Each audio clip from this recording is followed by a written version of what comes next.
Hello everyone, स्वागत आहे तुमचं चविष्ट पोटोबामध्ये। आज आपण बनवणार आहोत तुरीच्या दाण्यापासून रेसिपी। तर मार्केटमध्ये आता नवीन नवीन तूर यायला लागली आहे, तुमच्याकडे पण आलीच असेल। तर बघू शकता मी असं मार्केटमधून तूर आणलेला आहे।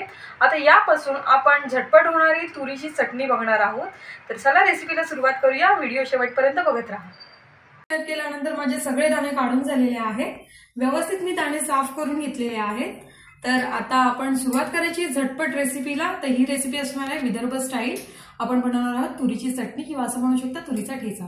तर चला सुरुवात करूया, व्हिडिओला कुठेही स्किप करू नका, एंड पर्यंत पूर्ण व्हिडिओ बघत राहा।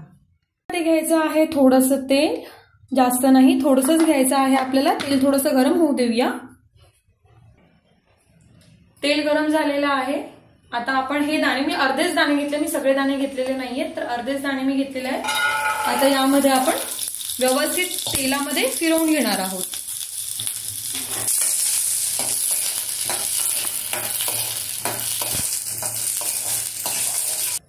तर या प्रकारे दाणे होईपर्यंत आपल्याला परतवून घ्यायचे आहेत। बघू शकता अर्धे कच्चे असे शिजलेले आहेत, तुम्हाला कॅमेरामध्ये क्लिअर होत असतील। तोपर्यंत आपल्याला फिरवून घ्यायचे आहेत। आता हे आपल्याला मिक्सरला लावायचे आहेत। त्याआधी आपण दुसरी स्टेप करणार आहोत। आता रेसिपीसाठी आपण इथे साहित्य घेतलेलं आहे। लसूण घेतलेला आहे 5-6 पाकळ्या, जिरा आहे, मिरची आहे 2, तुम्हाला तिखटनुसार तुम्ही कमी जास्त करू शकता। कांदा घेतलेला आहे, मीडियम साईजचा एक कांदा कापलेला आहे आणि अर्धा टमाटर घेतलेला आहे। तर यातलं आपलं मिरची, जिरं आणि लसूण मिक्सरला वाटून घेणार आहोत आपण।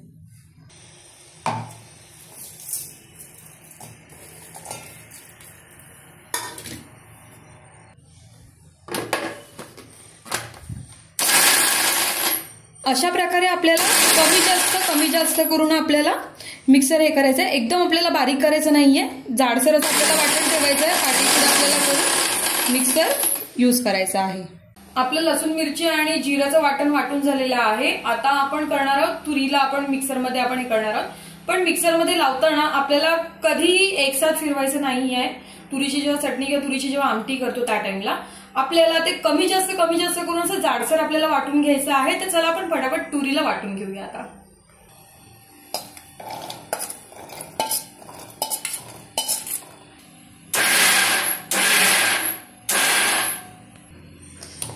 बघू शकता अशा प्रकारे जाडसर आपल्याला वाटून घ्यायचं आहे। एकदम आपल्याला बारीक करायचं नाहीये, फाईन पेस्ट नको आहे।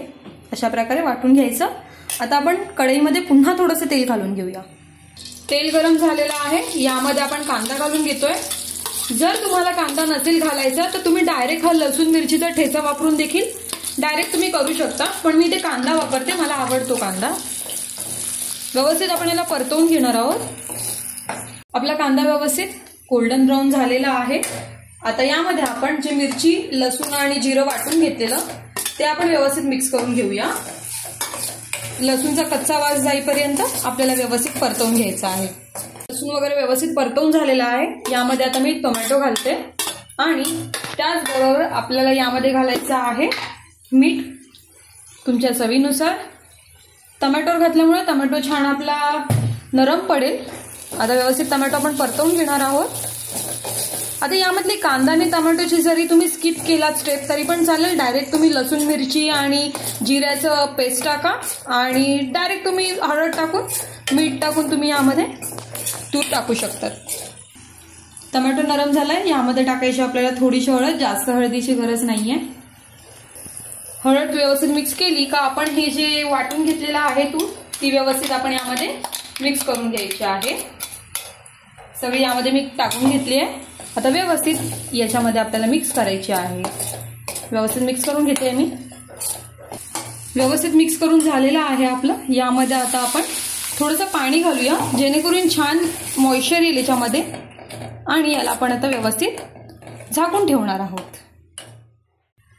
आपली झटपट विदर्भ स्टाईल तुरीचा ठेचा तयार झालेला आहे। तुरीचा ठेचा म्हणा किंवा तुरीची चटणी म्हणा तयार झालेली आहे। तर नक्की ट्राय करून बघा। आणि आता आपण याला कोथिंबीर टाकून सर्व करून घेऊया।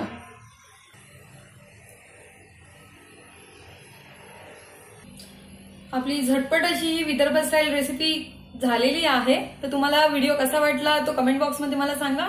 लाईक करा, शेअर करा आणि सबस्क्राईब करा आपल्या चविष्ट पोटोबाला। भेटूया आपण नवीन रेसिपी सोबत। पुढच्या व्हिडिओमध्ये.